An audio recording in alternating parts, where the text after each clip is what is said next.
Not easy to speak about the injuries again, but that was decided by the program committee, so I will go through it and speak briefly. But what Edilson forgot to say, that the slogan 11 for Health in 12 cities, this is coming from your Minister of Sport, Aldo Rebelo, and his deputy Luis Fernandez. So there we will need your support in the 12 cities that we can be as successful as in Curitiba.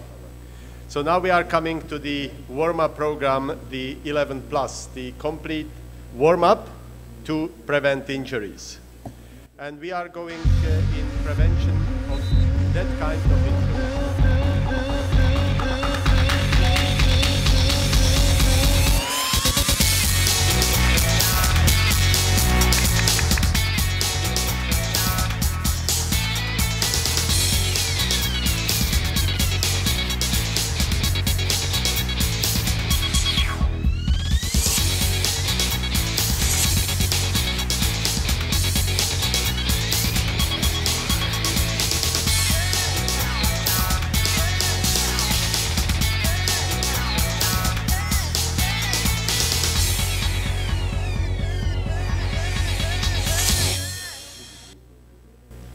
So the 11 Plus is the very simple program which was designed as a routine warm-up program you can do before every training. It's basically designed for recreational and maybe semi-amateur players, but some of the exercises can be also used by the professionals. They can benefit as well. Hamstrings, the Nordic hamstring, they can benefit a lot. Basically, it's a different exercises with 3 levels of difficulties. So it makes it, if you start, you realize where you have deficit and then you can improve. We have cooperated in the development with the Santa Monica Sports Foundation in United States, also a FIFA Medical Center of Excellence under the leadership of Bert Mandelbaum, who is sitting here, the team doctor of Los Angeles Galaxy and also of the US team participating in the World Cup, and the Oslo Sports Trauma Center in Norway. We actually started to implement that 2006, so again, we have 8 years of experience with the implementation of the program. I will not go through the details. You can go on the fmarc.com 11 plus and you get all the information with the videos of every exercise you have to do. But basically, again, 20 minutes. 3 different levels of difficulties, and it's basically coordination, strength, and also the balance and build-up of the core muscles, very commonly neglected at the football players. Now again, when we go, we are analyzing the risk factors, developing a possible measures, preventive program, test them in prospective randomized control studies, and if the results are favorable and justify the implementation, then we go ahead into the implementation mode. And again, we are obliged, this is our responsibility from FIFA. We have 209, soon 210 countries, so we can't just stay in few countries, which we like, but we are obliged to go to all countries. And it will be the same with the program 11 for Health. So in the first study, published 2008 in British Medical Journal, we have seen on a large population of women football that we have a reduction of injuries during the training by 37%, and in match during the competition by 30%.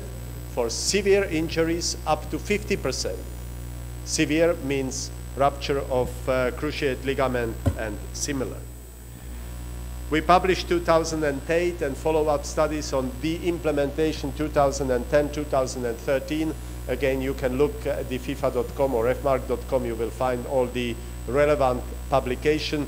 Also, how to do it, what is important for the implementation, and the compliance of the coaches. Most of the coaches, they are like maybe 50 years ago, the doctors. Everybody had his own system. Today, the young generation of doctors, and we have to keep the pace with the young generation, everything which we are doing is evidence-based. And also in football, soon it will get the same pace, evidence-based. So even the coaches, there will be not leaving everything to their individual decisions. Another study which was under the leadership of Bert Mandelbaum in the United States, again a very large study with almost close to 2,000 football players, one group performing regularly during one season the 11 plus, and control group training as up to that moment without any changes. And there was a significant difference between those two groups. 30% of injuries reported in the intervention group, while 70% of all injuries reported in the control group. The differences were highly, highly significant. The reduction of the injuries in the US study in the intervention group was by 50%. This is just sensational that we are almost reluctant to believe that, but the study has been done very correctly. They had a very good surveillance and also statisticians. So we have to believe they are two large prospective randomized studies. We believe on them, they are proven.